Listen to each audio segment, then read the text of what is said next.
Hi, this is Group 4, and I, Rashid Amir Ali, with Miss Irish May Canonicato, Julie May Castellano, and Miss Maria Janelinda Gamak are here to help you with understanding language, reading, and their cognitive processes.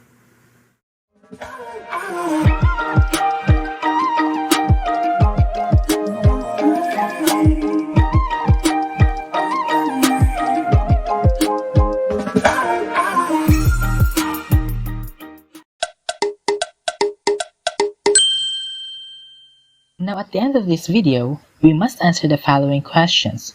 First, what properties characterize language?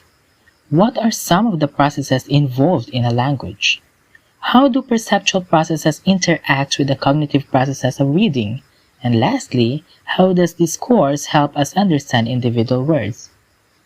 Then specifically in this part, what are some important properties of language? What are the differences between phonemes and morphemes? And lastly, what is semantics?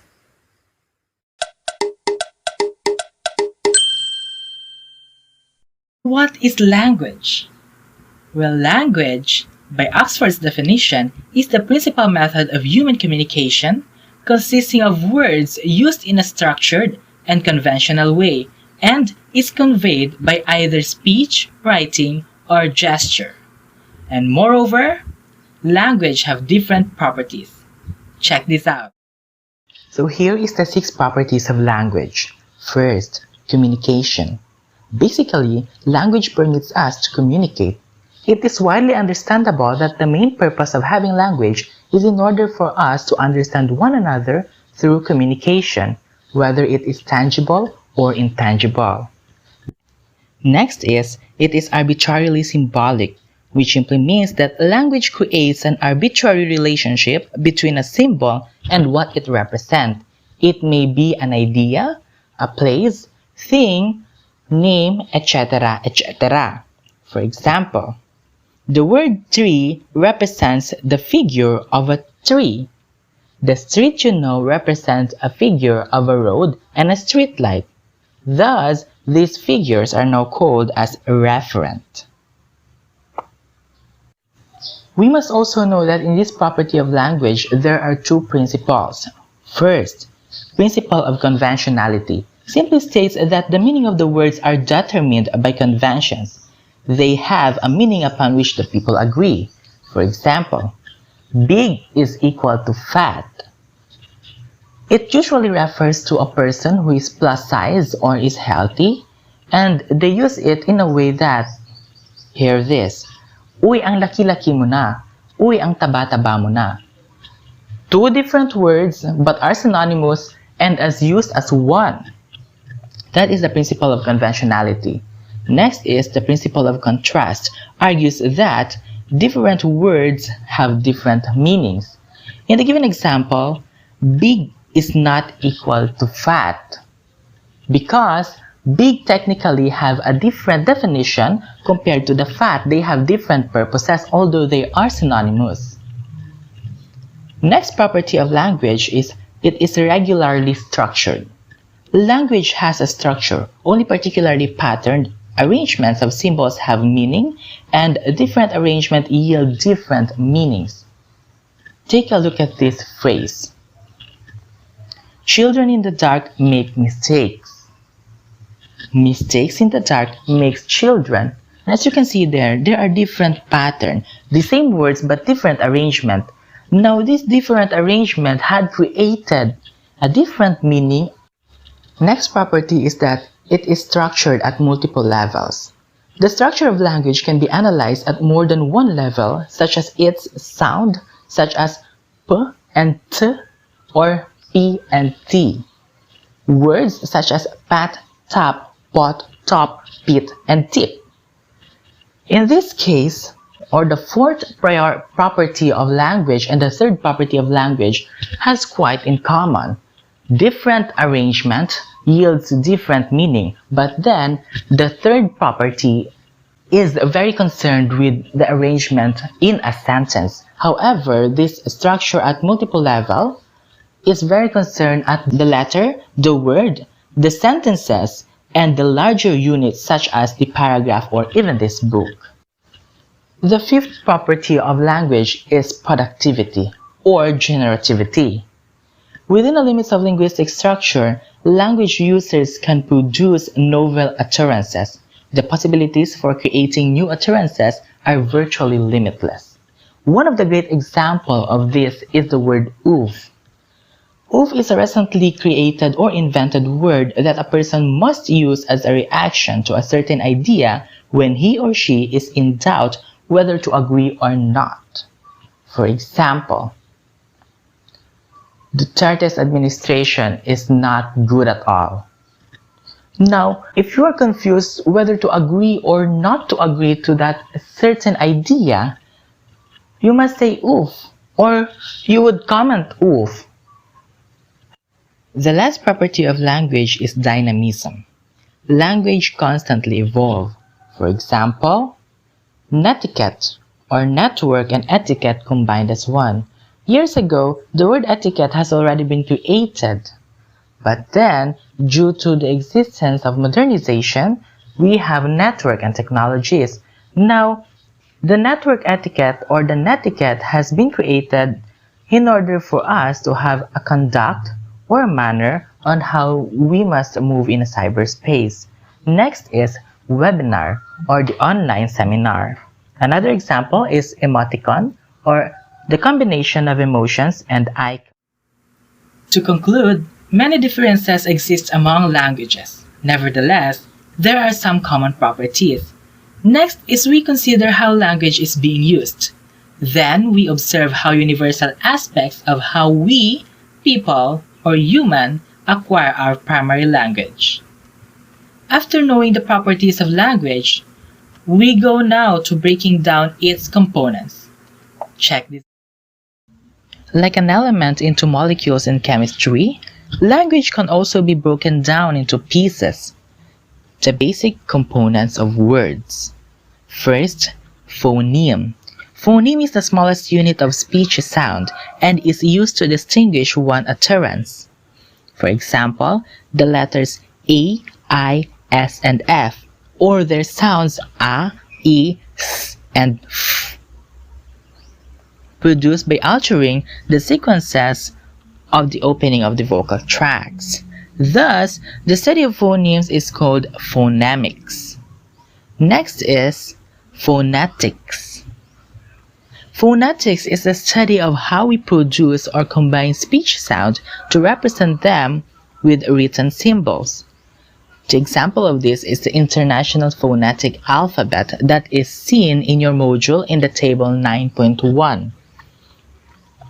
Phonetics here is the combination of different phonemics. For example, is the word pneumono-ultramicroscopic silicovolcanoconiosis. That is a word with different phonemes that are combined into one word.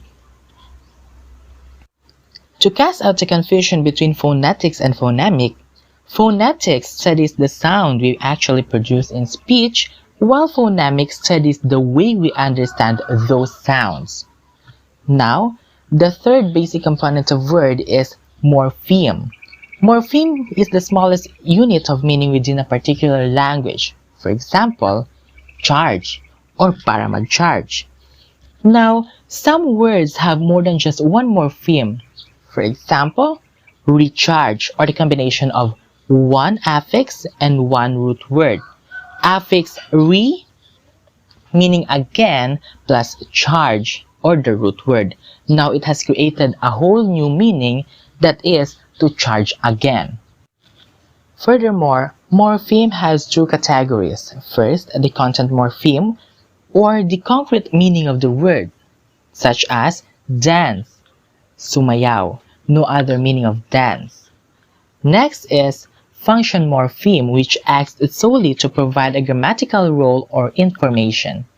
In this category, we have 4 different subtopics, but we are going to use only one word, which is dance, to avoid confusion.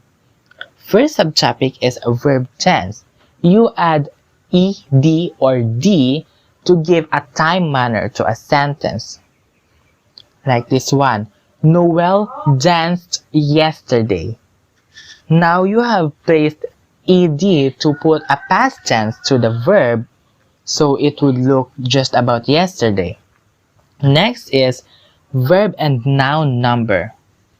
Verb and noun number depending upon the subject of the sentence. For example, if it is singular, you add s or es onto the verb, like this one. Noel dances gracefully, because Noel is singular. And for plural, like Noel and Vasilisa dance gracefully. You do not put es or the suffix es. The third one is noun possession. Dancers, or like in the case of Noel, dancers' way of acting those steps, meaning it is particularly on the dancer's way, not on anyone. It has the possession of the certain verb. The last one is adjective comparison. In this subtopic, we cannot use dance anymore. However, we would use an adjective wise. Wise, or any adjective in its comparative form, is added a suffix er to make a whole new grammatical rule. For example, Noel is wiser than Vasilisa. Also, in an adjective form of superlative, you add the suffix est to create the on-top ambiance to the word. For example, Noel dances, or Noel is the wisest among everyone in the class. The last component is a lexicon. Lexicon is an entire set of morpheme in a given language or a person's linguistics repertoire. For example, is a dictionary, encyclopedia, and many more. After knowing the basic components of words, we must immediately proceed to the basic components of sentences. Syntax refers to the way in which we put words together to form a sentence. It plays a major role in our understanding of language. It has a basic structure of a noun phrase and a verb phrase, or the subject and predicate. Very familiar, right? Now take a look at this example. Noel is dancing. Noel there is our subject, and our predicate is dancing. Very simple. After learning the basic components of words and sentences, we can finally dive out into understanding the meaning of words, sentences, and larger text units. When we read and speak, it is important not only to comprehend words and sentences, but also to figure out the meaning of the whole conversation. Semantics is the study of meaning in language. For example, if a man had a twin, I would let them run a train. Now, if we are only to understand its literal meaning, if a man had a twin, I would let them run a train. There is no sense in it. However, if we are going to understand the larger text units or the meaning of the whole conversation, we would know that the person saying this one has a nasty thinking and is meaning nasty to every word. To wrap things up, let us go back to our 3 questions. First, what are some important properties of language? There we have 6. Naming communicative, arbitrarily symbolic, regularly structured, structured at multiple levels, productivity, and language is dynamic. Next question is the differences between phoneme and morpheme. Now, phoneme here is the smallest unit of speech sound, while morpheme is the smallest unit of meaning in a particular language. The third question is semantics. Well, semantics is the study of meaning of language. If there are things in this video that you do not understand, please check your module at chapter 9. Now, if you have clarifications or violent reaction, please let me know by commenting down your thoughts.